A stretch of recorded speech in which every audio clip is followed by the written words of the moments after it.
You in this battle, man, I'll soon be dead. I'll glue your face to my dick so I can fuck with your head. I got metaphors coming through my pores. You probably never been in a battle before, so I hope you realize your mistake. There ain't no party, got some candles, this will be a piece of cake. 3, 2, folks, welcome to the Before Hours podcast, an internet radio phenomenon hosted by an occasional morning person. I ask the most interesting people I know about their sleep, their routine, life, love, stress, setbacks, and maybe some other stuff since we had him on a few weeks ago. The first returning guest. And before I get to that, guys, if you want to write to the Before Hours podcast, we're at Gmail, the Before Hours podcast at gmail.com. Tell us about your morning routine, any praise or possibly even constructive criticism. Keep it constructive, please. But anyway, returning guest, Ben Miller, scientist, comedian, and I'm going to go ahead and say it, good friend, Ben Miller. Oh, thanks so much for having me back. Hell yeah, dude. I love that we can't shake hands. That was beautiful. It was. For those just listening, Ben and I did our best attempt at a handshake. Yeah, it's just I don't really like contact. You don't. You famously hate contact. You're like, Ben, you have to touch me if you want to be back on this podcast. That was the DM. That's why no one has been back yet. I misspoke. Ben, you're our first solo returning guest. But Ilya Laxon was my first guest, and then I had him back on with Tony Psychowski. I'm going to have them both on separately because I did this experiment where I had two guests, and then it was a bit too much. You know what I mean? It wasn't the intimate space that I am trying to cultivate in this podcast. You know what I mean? Yeah. Yeah. I was like how you like write to us with like your compliments, your criticism. If you praise me or degrade me, I'll jack off to both of them. Yeah, dude. I think one of the funniest mean YouTube comments I've ever read about myself is when I was doing a roast battle against a comedian who has since quit. So she won the battle, but I won the war. But she had like great jokes about me looking fetal-like, which is a vibe I apparently give out. So the vibe multiple people have picked up on is that I have the qualities of a fetus. Yeah, which is a little concerning in Brooklyn because, that means they don't even value my life. But anyway, she was going on about how I look like a fetus. And then the top comment was, is Jessica, that was her name, is Jessica a abortion doctor? Because she just murdered that fetus. And it's the mean YouTube comment about myself that has made me laugh the hardest. It is very good. Do you have any mean comments, or has anyone ever said something to you and you're like, that's very mean, but it's also very funny? Probably, but I don't have a good memory for it, which I think is not likable. Is that people have roasted me all the time, and then it just all goes through my head. People don't they hit the same points over and over? Like, aren't you used to? Like, you're too handsome, you're too tall, you know so many things about science, and I love it. Yeah, dude. Oh man, that's how I would roast you. You are very tall. You're 5'11". And that's how you know Ben is an honest man, because he tells people his true height, which is 5'11". Ben, you could easily exaggerate an inch. Speaking of honest men, you recently did your solo history show. Oh, what a segue that is. Yes, for those that have been following me on social media, it seems like I've been posting nothing else besides self-promotion, which I hate. But it's what you have to do. I hate self-promotion. If you want to tell me about it, it's the Before Hours podcast at gmail.com. Yeah, exactly. At Bobby Sheehan, LOL, if you hate self-promotion. Folks, if you hate self-promotion, follow me on Twitter or X, Instagram. I don't have a TikTok, though. I don't. But I know you have one. Or a Snack Attack has one. Yeah. Oh, man. I haven't posted in forever. Because we had one video that went viral, and that was very stressful. And then the next video got like flagged for no reason. Ooh. And then no one ever watched our videos ever again.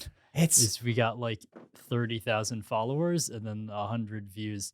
It's okay. I don't need to be on the child app. But you'd love it, you fetus. Woo! Hell yeah, Boom. dude. But yeah, we should talk about it because you were involved in that night as well. You were on the show. So Yeah, it for was those so much fun. that are unfamiliar, I did a half hour of history-based comedy called American History Sex because I love America, I love history, and goddamn do I love sex. And it was at QED, which is this cool kind of like indie comedy club in Astoria, Queens. You Yeah. should go if you want to have a nice time. They have comedy shows, but they have other stuff there. Oh yeah, so had the show, bunch of people came. I sold out the room. Thank Yeah. you, Jesus, Buddha, and Muhammad all together. And I had Ben open for me. I had Gabby Jordan Brown, who's been on the podcast, Igor Martinez, who I'm gonna ask to do the podcast. Who's okay? Muhammad, but not Allah. Oh yeah, what did I say? Jesus, Buddha, and Muhammad. Yeah, you're like just some guy I know named Muhammad. Yeah, You well, showed because up. Jesus is God. Yeah, And Allah is God. So I didn't want to double dip, so to speak. You know what I mean? And I always think of Muhammad as being the representative of Islam. It used to be Mia Khalifa, but she's actually a Christian Lebanese woman. But I know a lot about her. As I was saying that, I was like, it's a little too much information to know about someone you used to jack off to. But so yeah, thank God to all the deities. Tom Cruise, Joseph Smith, Vishnu, Moses. I'm gonna go ahead and say Moses. yeah. Yeah. Oh no, I already said Jesus and he's Jewish. So yeah, so Ben opened for the show. And so I did a half hour of PowerPoint history comedy, and Ben did 15 minutes of PowerPoint science comedy. Just sort of to get people acclimated into looking at the television screen while they're also looking at the stage. Yeah, it was a delightful show. I appreciate you having me. Your parents were there. My I got to meet parents your parents. We're there. And do you Go wanna ahead, say it? tell the story, Ben. Well, you had Gabby Jordan Brown hosting, Mhm. former podcast Mhm. guest, very funny. Mhm. And she was like joking about your sex life. Igor opened up, Igor Martinez, he joked about your sex life, also very funny. Mhm. And then I was like, well, I have to follow suit. You It would didn't have to. No part of you had to. There was an obligation. I like the idea that you're a soldier going into battle. You're like, I don't want to do it, but it's my duty. Yeah. So what did you do, Ben? Right before, because you're the comic right before me. Yeah, so to warm them up. Mhm. Yeah, I told back something that you had told me many years ago, Mhm. which is that you have very big loads. Something I never asked about. I want to clarify for the guests on the podcast. Is it wasn't like, hey Bobby, how's your day? How's your size of your loads? It was just in the middle of a conversation. You're like, women often tell me that I have very big loads, and I'm like, cool. Can we talk about other things now? So I informed everybody of this fact. Including my mom and my dad and my aunt that were sitting for some reason in the front row. Yes, very central, Mm. which is not the most embarrassing thing that I could have said about the Sheehan family That's true. in a group of mostly strangers. So- Yeah, you held back a little bit. You could have said all manners of things, but you yeah, I didn't stuck talk to about the topic your father at all. of my loads. Yeah, my dad famously, because he had prostate cancer, he's fine now, but they took out his prostate. When you take out someone's prostates, they get no more loads, which does sound amazing. Like easy cleanup, no loads. Maybe because my loads are so big, I'm like, "Ugh, what if this burden was relieved from me? But Yeah, you're like, I have to get a whole new floor now. So Bringing when in you- the mop, the squeegee. the jizz mopper, as it were. When you said You're that like- though, when you said the big loads thing, the room exploded because it had already been set up. My parents are there. Yeah. I'm a weird guy. And then I don't think anybody was, we were like, like you said, Gabby and Igor both talked about, my sex life to various degrees. Yeah. But the thing you brought up is the strangest thing because I do have big loads. I don't know why. I believe part of it is that I stay hydrated. And I think they're related. I mean, you're a man of science. Does it sound right? I think if you drink more water, you're gonna have more jizz. Potentially. Mhm. Yeah, I guess I've never studied jizz science Mhm. before. Um, but yeah, is it because I have more science questions, but I also don't want to be talking about this or be picturing it for one more second. Mhm. But because what I would think is it would affect like the viscosity, right? What is Because that word? like the thickness. Okay. Like, is it? Are your loads like honey or are they like water? Like, are you just peeing out of your dick? I'm not so Ben, I'm glad you asked. My loads are obviously large as we've established and also very thick. Thick, creamy, large loads. You're right. I shouldn't have asked more. This is one of my low points. By the way, a friend of mine that works at the gym I go to, he came to the show. Yeah. I was telling everyone in my life to come to this show, and I was surprised by who came. Yeah. No pun intended.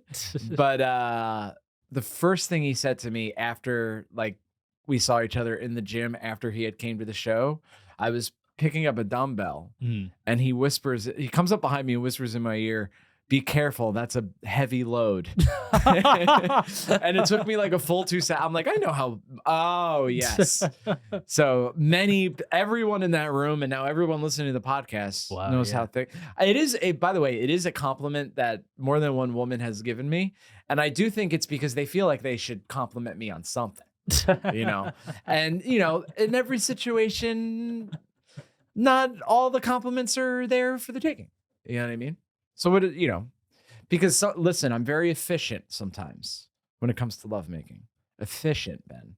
Yeah. Mhm. You're more time on the cleanup than the act itself. Exactly, dude. And sometimes I think it's not even a compliment. Sometimes I think she's like, "This is a lot," like she's. It's like, Jesus Christ. Yeah. She's like, "You need to see a doctor." Yeah, great show, man. I was really pleased with how it came out. Oh, yeah. You absolutely crushed it. It was And you got wonderful the to brunt see. of my anxiety too. I'm like, Ben, no one's gonna come. I don't have a half hour. The tech's not gonna work. And you're like, you're a very good friend. You're like, buddy, none of those things are true. It's gonna be fine. You take the big load energy into this evening.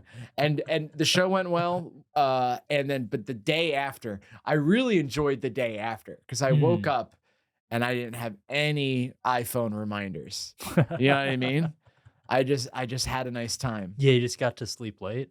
I slept in late, which for me is like 11 a.m. Oh, wow. I you know were that's out like of an early control. morning for you, Ben. We talked about this the first time you were on. You are a I'm gonna go ahead and say it, a night owl. Yeah. Yeah. But you woke up early to be here at 1:30.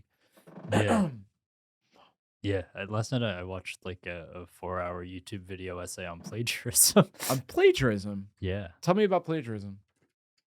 It's when you take other people's words and then you say So that was the first hour, right?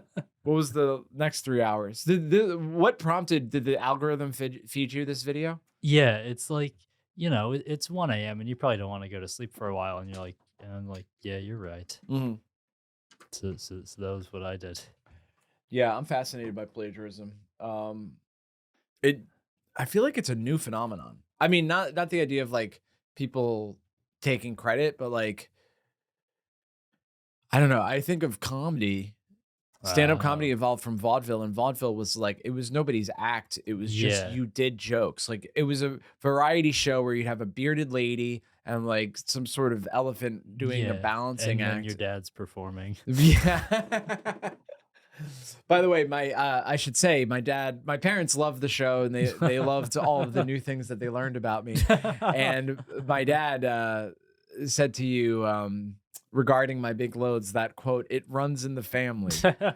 I do think I have cool parents that like Yeah. roll with the punches because I was talking to Jesse Montanez, who's also been on the podcast, and he was like, Mm. my mom would have been so upset by everything that happened tonight. Immediately would have just been like, this is inappropriate. So yeah, it was cool. Submitting the half hour to Edinburgh. I'm Yeah. gonna see if I could get in. So if you live in Scotland, I might be there in July, August. August. August. I should have more of an idea how the festival works if I'm hedging my bets in terms of my career to be on it. You That's know what I mean? okay. It's Yeah. a ways off, dude. It's You'll a get ways there. off, but the submission is in mid-January. I'm ready. A friend of mine said I have to submit early. So we're gonna try it. This Yeah. is a conversation that could have easily happened off mic, but Yeah, we're just doing logistics and yeah, stuff. yeah. Hey Ben, when are you available to do the podcast next time? Let's pull up my calendar. So okay, you watched a 4-hour video about plagiarism. Were you like falling asleep during it, or were you fully awake for the 4 hours? No, I think I was like, maybe I'll watch 2 hours and Mhm. then I'll fall asleep after that. Just a casual 2 hours of YouTube documentary. But I was like, but I'll go for the rest of the See, 4 hours. I'm a big fall asleep with the TV on guy, but it has to be something that doesn't stimulate me at all. So if it's like I tried one time to put Ken Burns' Civil War on. Okay, so you said stimulate me at all, and I just got an image of like you hooking up electrodes from the TV screen to your balls or something like that. Yeah, Which it can't be that. I won't fall asleep that way. okay, so high school physics class, um, there was a TV and like doing like an experiment. The physics professor like put like tinfoil over the TV screen, and then he turned it off, and like four of us like held hands, and then he touched the TV screen or like the tinfoil, and it shocked us. Like the static buildup from the screen, it shocked all of us because the four of us were holding hands. Like the shock was dissipated between all of us. So it wasn't as bad as just one person. And so we all, in groups of four, went up and experienced that. And we were all like, ow, this fucking sucks. Except for there's this one girl in the class who got really into it. Yeah. Like we, in real time, in senior year of high school, watched her discover her kink. Oh, that's awesome. I mean, interesting. Is she It- around? I don't know. I haven't seen her since high school. Mm. But it was like she did the shock with four people, and then she's like, "Oh, that was fun. Oh yeah." And then she's like, "Can I do it again?" And I was like, "No, we don't want to." And then she just like kept doing it herself. Now And it's then it the was like only way she could come, dude. Yeah, is with a group of high school students watching her. Hey, we don't want to kink shame. We don't want to. and one weird physics professor. How do you feel about all the BDSM stuff? Oh, in general? Yeah. Oh, well, I think I'm in a good place in terms of that stuff because I'm pretty vanilla. Like I'm happy with having just like sex is so great, you know? I just look into your eyes as I say this. But sex is so great, Ben. And I did invite you on this podcast a second time. I point to the black couch just beyond the camera. I'm like, why don't you have a seat? Take a seat right there. Yeah, but also I'm open-minded. So I'm happy with vanilla stuff. But if a woman's like, I kind of need you to like spank me with this ham, you know, I'll do it. I'll spank her with the ham. You know what I mean? I'll go ham with the ham if so. Yeah, she's Muslim and she's like, spank me with the ham. I've been naughty. Hell yeah. Make me face away from Mecca. Ooh, well, I'm gonna fuck you from the river to the sea. I'll tell you that much. Don't clip that, Jamie. Yeah, I don't know if I have too many deal breakers sexually. I think if it's something that excites her, I'll do it. My hard no's are I won't do stuff in public because I feel like that's rude. I mean, like in the woods maybe, but like there's like I know there's like women that like to be fucked in the bathroom of a public place. So I'm like, I'm not gonna do that. That's rude to everybody. Yeah, it just feels like unsanitary as well. Mm-hmm. Just like weird bathroom diseases. I feel like, because I definitely hear stories of people having sex in bathrooms, but never like walked into a bathroom and been like, oh, people are fucking right now. I need to leave. Yeah. So do you think they're quiet about it, or do you think everyone's lying? I think it's a little bit of column A, a little bit of column B. I think if I walked into a bathroom, unless it was like, you know, late night rave bathroom, in which case, why am I in that bathroom?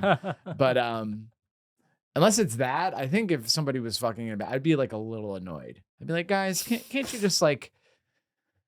I think part of the turn on for people is that it's like dangerous and it feels wrong, but also it's like the excitement of like, I can't even wait to bring you back home. We have to fuck right now. You know what I mean?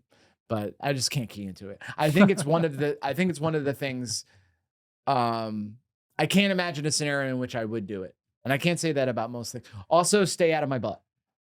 I'm not into the butt stuff. I'll go into someone's butt, but no one shall enter mine. Oh man. It actually sounded like a Bible verse. He who passes through the butt shall not enter through the kingdom of heaven or something like that. It is easier for a camel to pass through a butt than... Okay, I just had a flashback, sorry, while you were saying that, is I've stopped someone from having sex in a bathroom. Not in like a weird bad way. You guys. Hey, that's inappropriate. Yeah.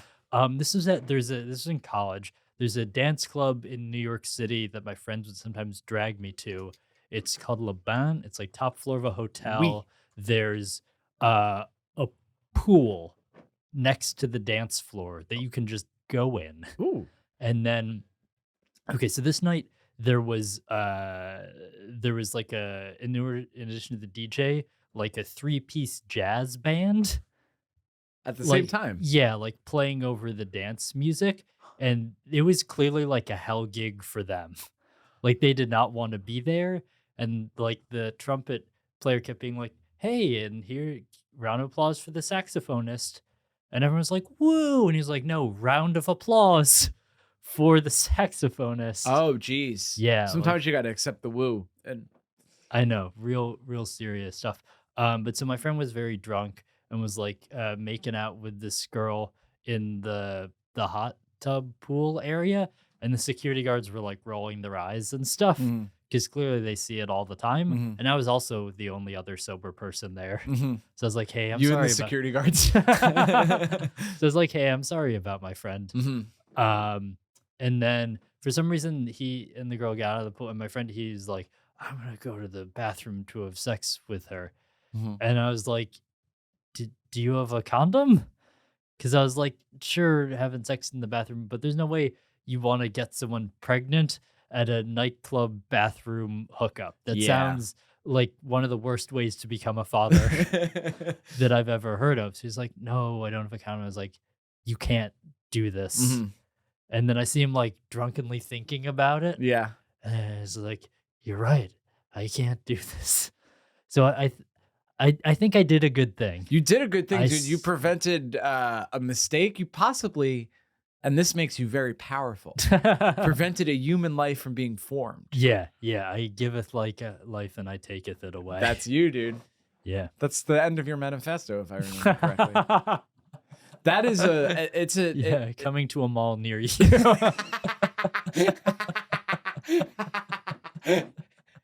That's to be and you and I both don't drink. So that's I feel like sometimes we fulfill that role of being like the reasonable person. Yeah. Have you ever stopped someone from having sex that isn't yourself? Yeah, I've done that many times. Yeah. Sometimes unintentionally. I don't know. I do.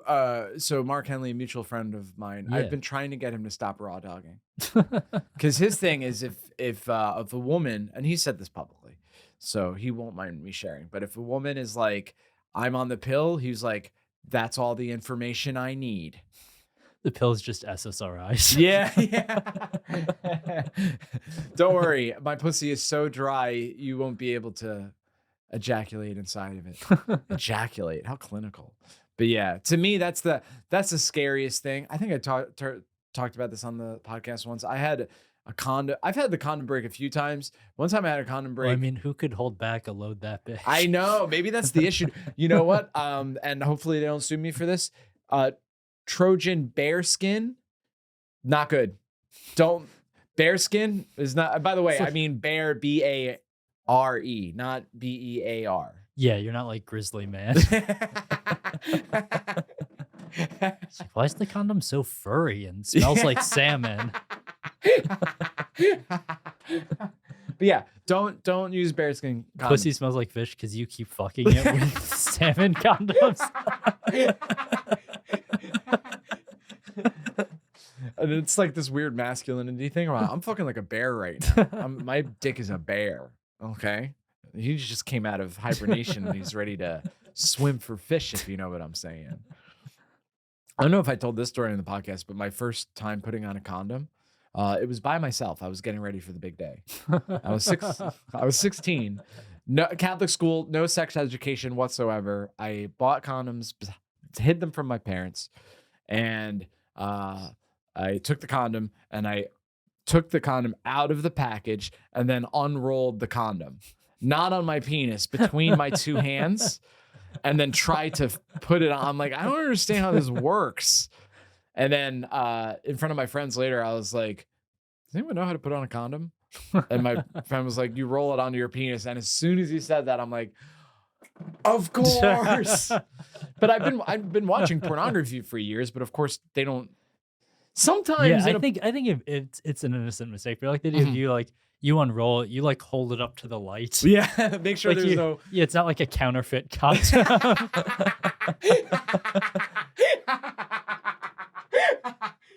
You're like blowing into it, like, oh, it's a giraffe. Yeah, I'm actually pretty good with condom balloon animals. I can make an eel, I can make a snake, I could even make a worm. You can make a woman disappointed. Yeah, I can make a woman disappear. Yeah, damn. I actually the first blowjob I ever got was almost in public. Because the woman we were driving around and she was like, pull over here. And so I'm from upstate New York and we were actually driving like along like a farm. So she's like, there's nobody, like literally someone might drive by us, but no one's going to like stop and look. And I'm like, my anxiety won't allow me to do this. You know what I mean? Yeah.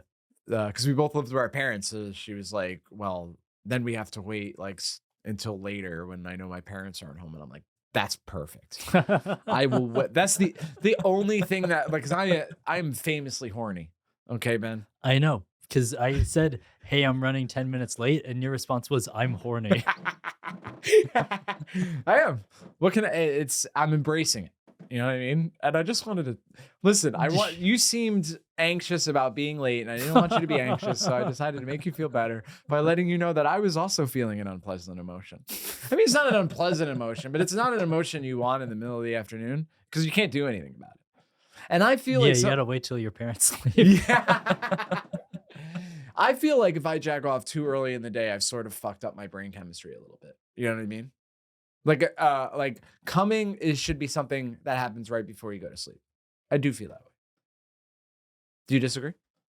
Anyway, so the story that you had about the farm. Oh, that's it. Just that I wouldn't let a woman blow me in a farm. That's it. I didn't want the cows to watch me. You know what I mean? But yeah, I going back to pretty vanilla, but I'll do most stuff. I ate a woman's ass on the first date, which is actually pretty unwise. It was one of those things after I did it, I Googled, I'm like, can you get sick from eating a woman's ass? And Google was like, yes, yes, you can. I'm like, fuck. What are you gonna do? My gosh. Speaking of, can you get sick from eating a woman's ass?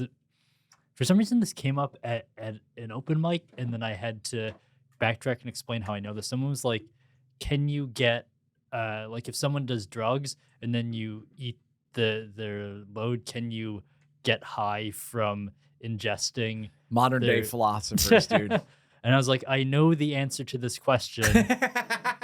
And it's for probably the most embarrassing reason is that I've read a scientific paper. Not I've done my own research. I feel like it's less embarrassing to be like, I've actually swallowed a bunch of loads and it's been fine. But it's like, no, I read an hour-long science paper. Because remember when my roommate OD'd in my apartment? Mm-hmm. He's alive, by the way. Yeah, he survived. Yeah, so he OD'd on heroin, and then I had to like clean up all the blood and needles and stuff. And then the like 2 days later, I saw him and I was like, "Hey, dude, how's it going?" And he's like, "I'm fine." Like he just didn't want to talk about it. Yeah. And the only difference I noticed was that he got a bunch of pineapple. Huh. And, you know, like the pineapple and like makes it taste better Right. or whatever. Because he was living with his girlfriend. So I was like, oh, is he trying to like wash the taste of heroin out of his cups? Then out of curiosity, I was Googling, like, can you get high off of, and apparently a lot of women have tried to use this defense in court in like, or like they've been like fired from their jobs because of like drug testing. They're like, actually, I just swallowed so much cum of guys that have been doing drugs.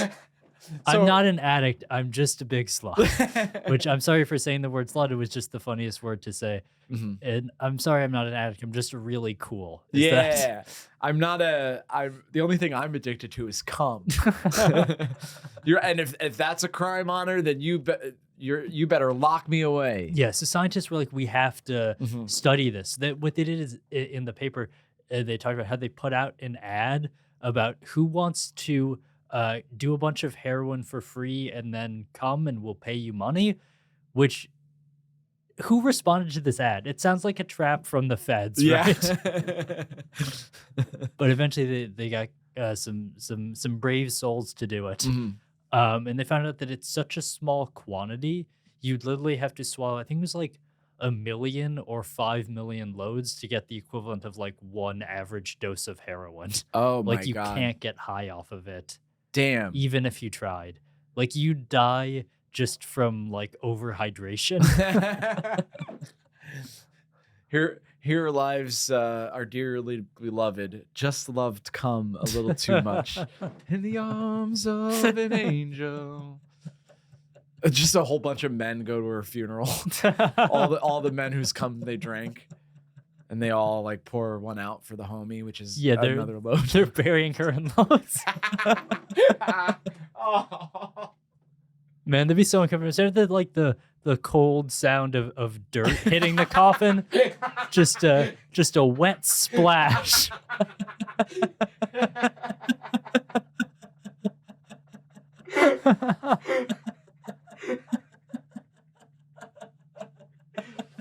The aliens watch this happening and they're like, let's take some time before we visit. I don't want to judge their culture, but damn, dude. Do you have any hard nose sexually? And remember, you asked me this question. Oh, you're right. I for sure did.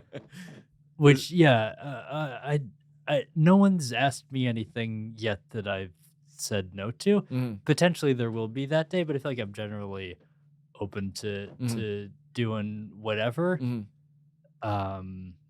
Yeah. But I feel like it's generally what's been asked of me is to be more of like in like the dominant role in the BDSM, which like I'll do it, but it's always like a lot of work. It's a lot of work. I don't know. I feel like it's always like like in middle management. They're like, and what do you want me to do next, Daddy? And I'm like, I don't know. The reports by Monday. Like, Hell yeah, dude. I just don't want to come up with like a list of tasks for you to do. But I'll do it if it makes you happy. Don't mean to sound ungrateful or to shame the people that I've been with. You're all nice or whatever. And I'm sure all of them are listening to this podcast. Have you ever had someone become obsessed with you? In like a stalkerish way? No, just in maybe just Have you ever broke things off with someone and they seem to like want to keep going? Yeah. It's definitely yeah. The one of the women I dated in college, when I broke up with her, like every time I'd like see her on campus, she would immediately burst into tears. Fuck, dude. Like, Holy shit. Yeah, for like the next 6 months after I broke up with her. And it's hard not to feel like the bad guy when everyone was looking at you like, what did you do to this woman? Like, I don't know, I just said I didn't want to date her. Yeah. Sorry.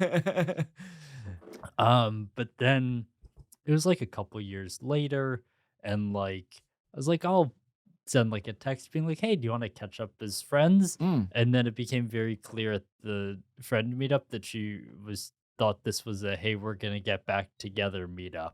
Even though in your initial message you used the word friend. I'm pretty sure. Yeah.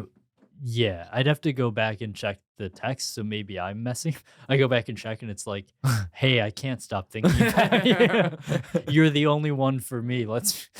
Sorry, I texted you that while I was in the middle of watching a plagiarism YouTube video, so can't be held accountable for my actions then. Yeah, it's just Shakespeare sonnets.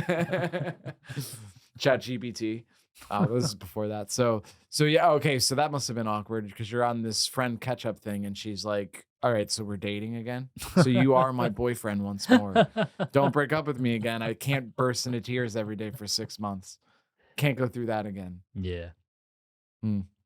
Yeah, it's interesting because you especially with the dating apps now when you're meeting someone new, you kind of have there's only like so much information you get from someone. Like first of all, the information on their profile is just like the information they choose to share with you. Yeah. There's no like social proof of from other people or Yeah, that's always because social proof, speaking of, Mhm. like, I think it is always comforting when women have pictures with other people, Yeah. just being like, oh, other people are willing to be around you. Yes. When it's Mhm. a bunch of like just selfies, I'm like, Selfies.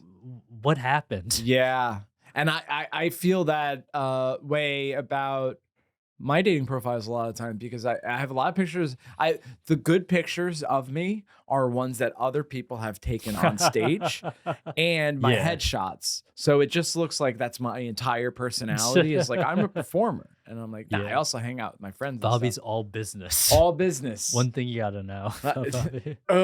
One thing you got to know about me is that I'm all business. Dude, one of my pet peeves is on a dating profile is when someone describes themselves as funny, because that's the one thing you can't do. You know what I mean? Like, I don't know, like even it's this weird thing because it's almost like a job interview, right? Where you want to sell yourself, but you also don't want to be like cringy about it. You know what I Yeah. mean? The things you're saying, you kind of want to follow up with examples. So there is this sort of like tightrope that you have to walk in that like you have to describe yourself favorably, but not in a way that makes you sound conceited. And some people, I think, fail that completely. I think the most unlikable thing, and it's a sentence that you read and not, obviously I don't read men's profile. Maybe they do it too, but like a sentence I often run into is probably funnier than you. And I'm like, you have to be the most annoying person on the planet.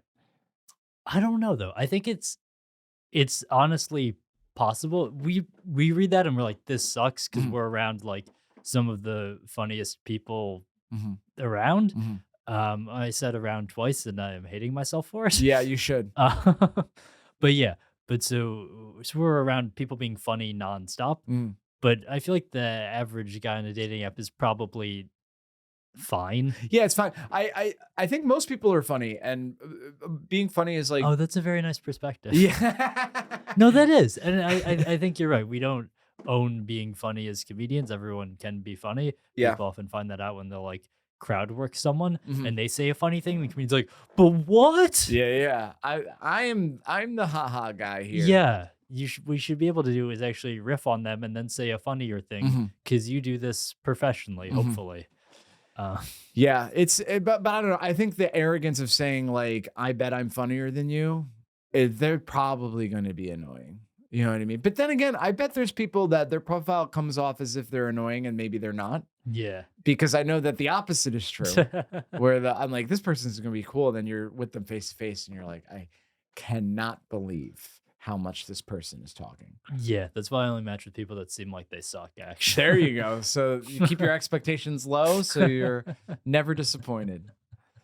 Yeah, I don't know. The big thing for me, because I think I've been thinking about this a lot, like when to swipe left and when to swipe right, and now an And you're like automatic, always right. always right, dude.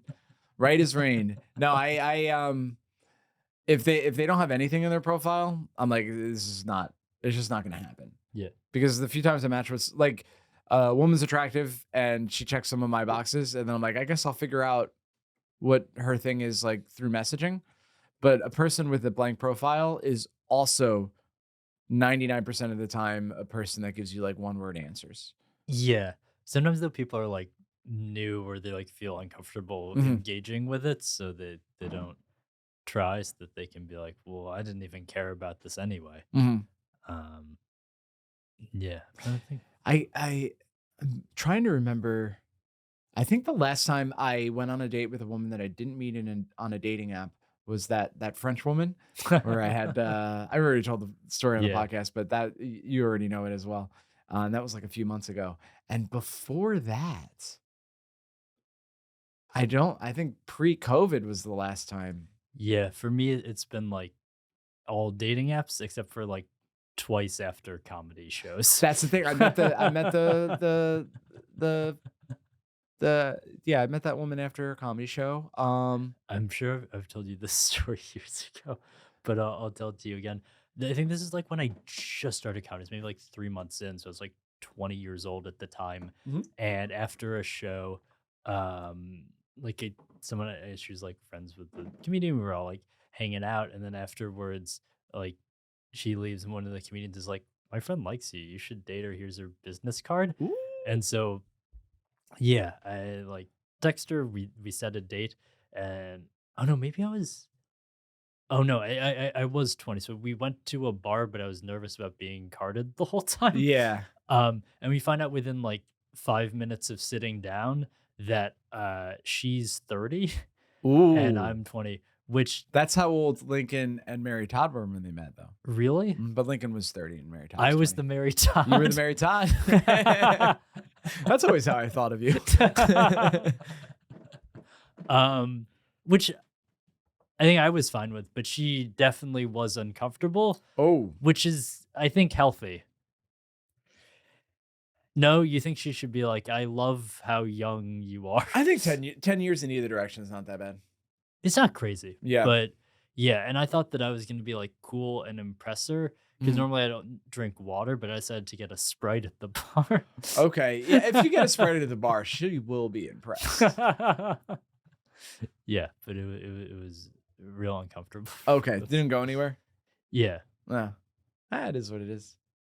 Yeah, this is Yeah, and then actually the comedian who introduced us, I saw her at like a show like a couple months back, and she's like, "Oh, she's married now, has a family." oh, nice, So dude. yeah, happy ending for her. And then She's you doing meet well. her husband and he's like fucking 68 years old. She went so far in the other direction. I thought you were gonna say meet the husband and he's 16. I wasn't young enough Yeah. actually. She's like, "Soda, you should still be drinking milk." Do you have a recent bad date? I love talking about bad dates. Yeah, a couple months back, I went on a date with a woman who she works at the 9/11 museum.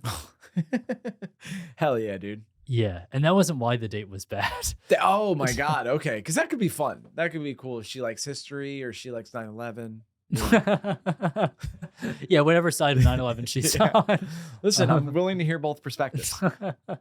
Um, yeah, but really the kicker was anytime you would get into something, she would interrupt like mid sentence. She'd be like, "Uh-huh, Ugh. uh-huh, yeah, uh-huh." And for those just listening, there's like a certain facial expression she's making too. Yeah. Yeah. Like she just smelled something unpleasant. Yeah, but so you could not get through a single story. And I don't think she understood what jokes were.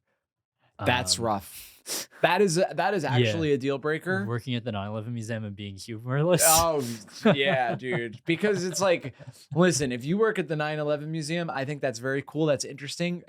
Please do not expect me to not make 9/11 jokes. You know what I mean? I think making 9/11 jokes is like an American millennial pastime. It's for a lot of us, it was like our first major event we remember. So how can we not joke about it? Yeah. You know? I even I at some point like someone had a 9/11 joke that's like, this is really good, but this has to have already existed. So I Googled it, Mhm. and the only reference I found to it was an academic paper. For the listeners, yes, this is the second academic paper I've brought up on a comedy podcast. Uh-huh. But the joke I think was even in the title of the paper, which is could King Kong have prevented 9/11? Or like where was King Kong on 9/11? Okay. A study of like post 9/11 humor or something like that. Ah. Which you did not react to the joke, but it does actually do well on stage. I will. Where was King Kong on 9/11? Yeah, because you remember he's like swatting the airplanes away. Oh, that is a great joke. Like he could have defended the city. Oh, I want to read that paper. Just a paper filled with 9/11 jokes. Yeah, but I think it came out in like 03 or Mhm. yeah, the paper's just like, isn't this hilarious? No broader like concept or anything. Just 9/11 joke after 9/11 joke. Yeah, just the quote and then LOL. This is in Nature or something like that. Mhm. It's in Scientific American. Yeah. Yeah, that's rough. If you're on a date with someone and she doesn't quite get jokes, because I've had that happen before too, where it's just like, well, that's my thing. You know what I Yeah. mean? I'm always on, you know what I mean? Looking for it's a very likable quality, by the way, to always be on. Always be ready for a joke. Not unlike Abraham Lincoln. But Yeah, there's yeah. one thing he wasn't ready for. Then that's enough. Okay. There's some things we don't joke about on this podcast. No, yeah, if because that's a vibe incompatibility. I feel like if you're not Mm. laughing at each other's jokes, you Yeah. know what I mean? And also you know what a good indication of how fun somebody will be hang wise is like how they respond to themselves not getting your joke. Like if you're like, why did chicken cross the road to get the other side? And she's like, I don't understand what you mean by that. You know what I mean? It's You know, do chicken cross the road jokes that on is first that's the dates? first after we order our food. I'm like, okay, so you know I'm a comedian. Why did the chicken cross the road? And you're doing like act outs with the chicken fingers on the table. Yeah, yes, because I order chicken fingers with French fries, and you know the French restaurant will make it for you special if you explain to them that you love chicken fingers.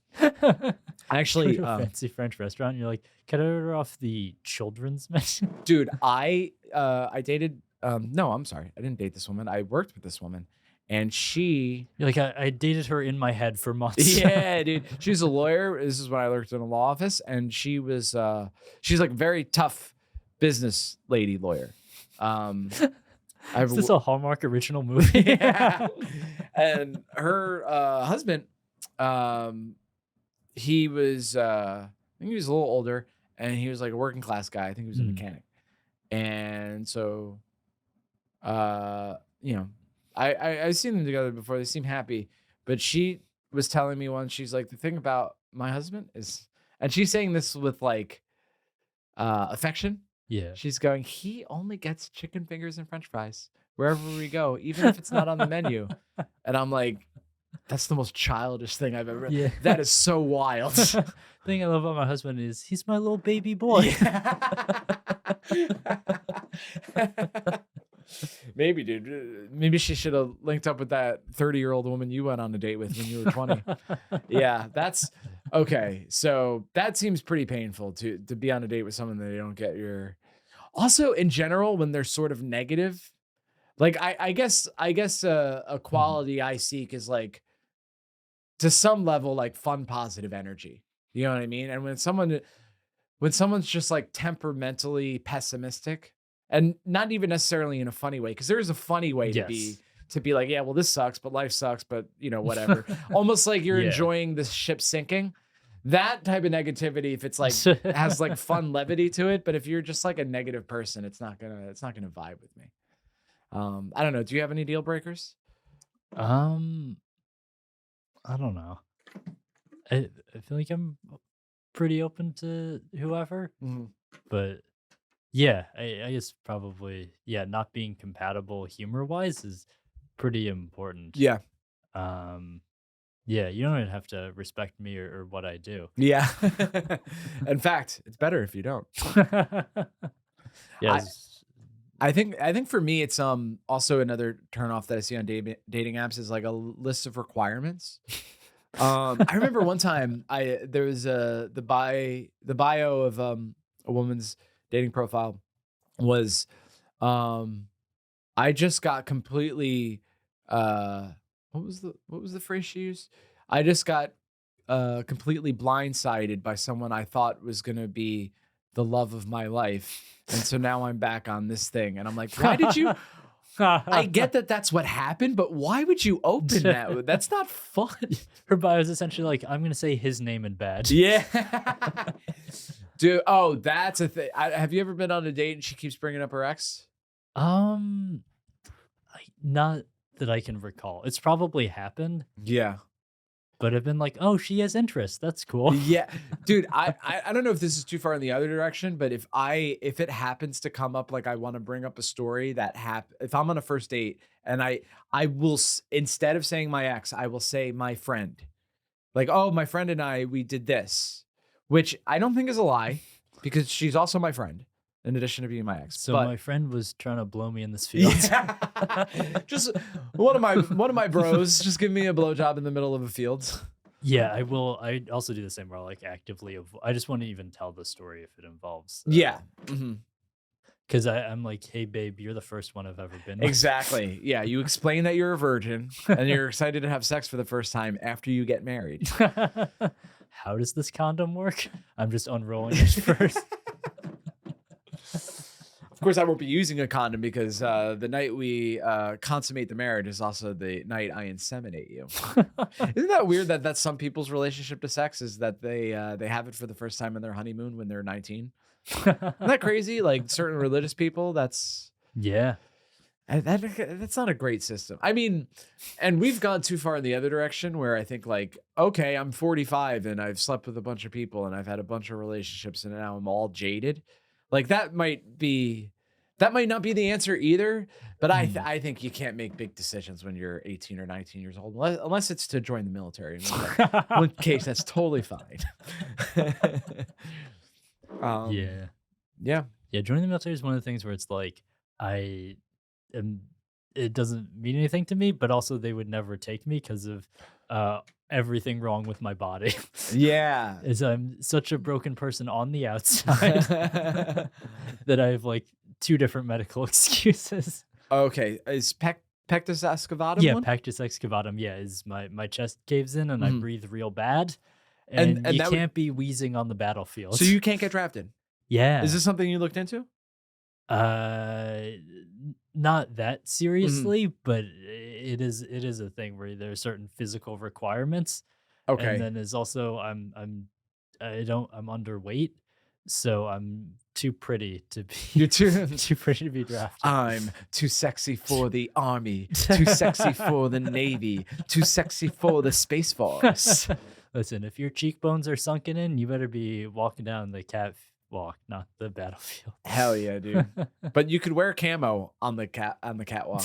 Maybe as a, like maybe you could entertain the troops in a specific way, Ben. Do you know what I'm saying? Yeah. Remember those guys you liberated? I look exactly like that. No. The idea that they boy would who- want to relive that Yeah. experience. The boy who takes off his striped pajamas.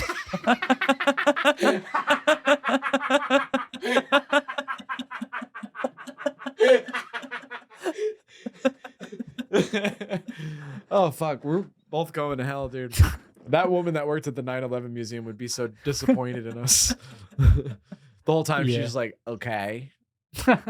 Okay. That's something okay, so that was like a verbal tick that she had. In addition to being unable to like Oh, Get you're the right. rhythm Maybe of I a was com- being ableist.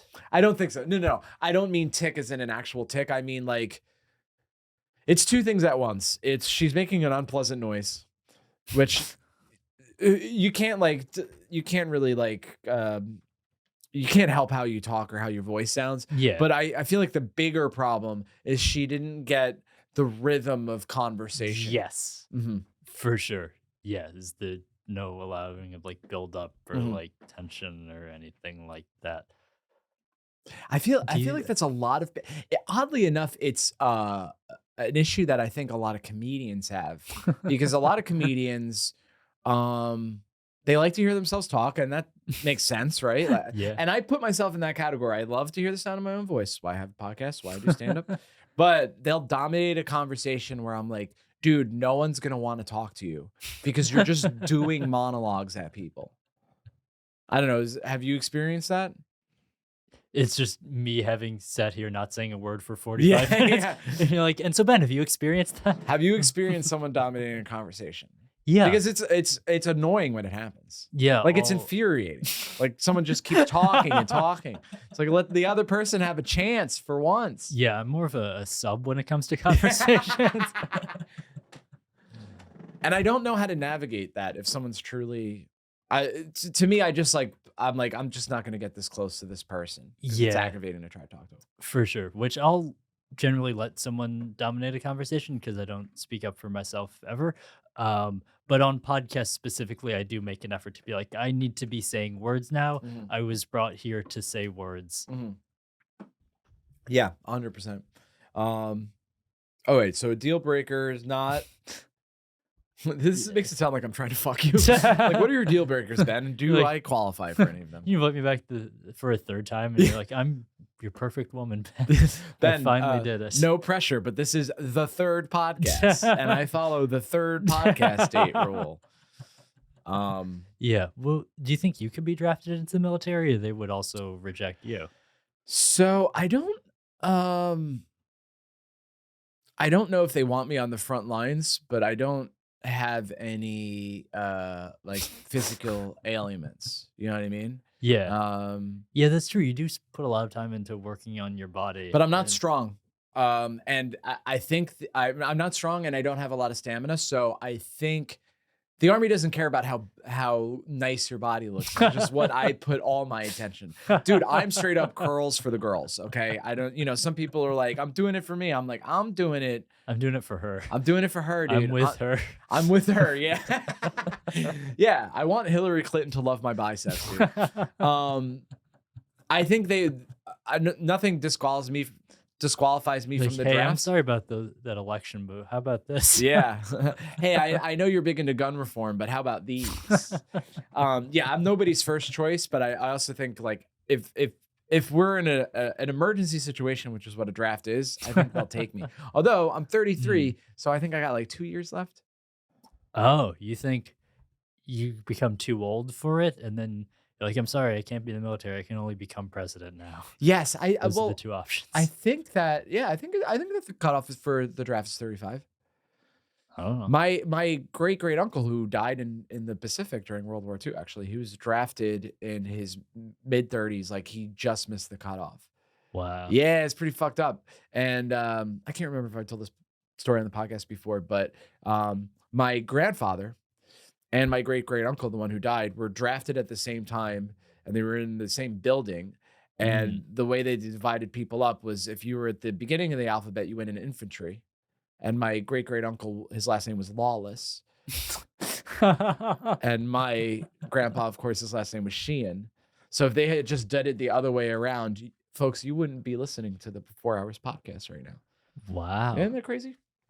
Yeah. Do you have any Dang. relationship to war, Ben? Two. I think my grandfather, he was in the military, but he's like stationed, I forget where, but some like weird like base in like a Scandinavian country. Okay. He's some weird like ice base where he didn't really do anything. Yeah. Which is cool. Yeah, that he didn't die in war. And he probably didn't get any medals though. Did your grandpa get a medal for being dead? Sorry, that's the meanest way. For being, well, my grandpa didn't die. Your great grandpa. My great uncle, the one who died, because he was my grandpa's uncle, is the one who died. And yeah, I guess, what's interesting is we don't know too much about it because my grandpa just didn't talk about it. And then, so we didn't really learn about it. Hell yeah, that's how you know he was a real man. Yeah, that's what's so interesting to me, how much stuff is lost to time. And my ancestor that came from Ireland was my grandfather's grandfather. And his grandfather died before he was born, so he never met him. But I'm like, well, that was your dad's dad. Did your dad talk about him? And I guess the answer is no. So like, we're not that far removed generationally. Like, it would be nice to know stuff about him besides his age and his name and where he came from. But that's all I know because it's just a different, people just didn't, I feel like people were busy. This is what I'm kind of obsessed with is like, you ever read somebody's Wikipedia page, like from history, and they just don't know when their birthday is? Yeah. It's like, I get that people, no one could write it, but I'm like, I guess people couldn't read or. Yeah, or they just had like a birthday month or whatever. Yeah, that's They're a real where- diva. Yeah. Just a poor Irishman born on a farm, and he's like, I actually don't have a specific birthday because I'm going to the House of Yes this weekend, and everyone's invited. Just this old Irishman with like freezing in the cold online with a short skirt and a nice blue tank top. Yeah. Ooh, I'm getting all worked up. That's like You're like, we didn't talk about our dads that much back then. Your dad's listening to this podcast. Like, I wish that was the case. I wish Bobby didn't tell everyone about how I can't come anymore. Because my dad can't come. Now, can Ben's dad come? Folks, we're going to have to answer this the next time he comes on because we've reached our time. What a cliffhanger. So, Ben, if people want to DM you asking you're really about... edging people. Ben, drop your socials and anything else you want to say to the listeners before we exit. Oh, yeah. You can follow me on Instagram at This Is Ben Miller.